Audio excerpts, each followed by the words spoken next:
E alertă în România. Dani Mocanu. De aici, de la Time Media, de la studioul numărul 1 din Pitești, împreună cu fratele meu Claudiu, facem piesa asta pentru toți prietenii mei, pentru toți interlopii României, din Timișoara, din Arad, din București, din Pitești, din Craiova. Pentru voi.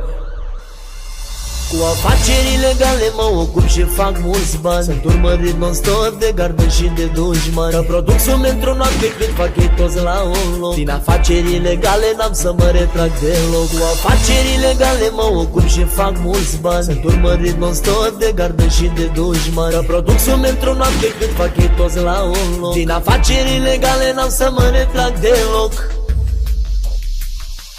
Miliarde găsesc fără încetare, ca în filmul Campo de Campi, au valiza cea mai mare. Ca Giovanni Becali, care acum e arestat, fac afaceri zi de zi ca un mafiot curat. Miliarde găsesc fără încetare, ca în filmul Campo de Campi, au valiza cea mai mare. Ca Giovanni Becali, care acum e arestat, fac afaceri zi de zi ca un mafiot curat.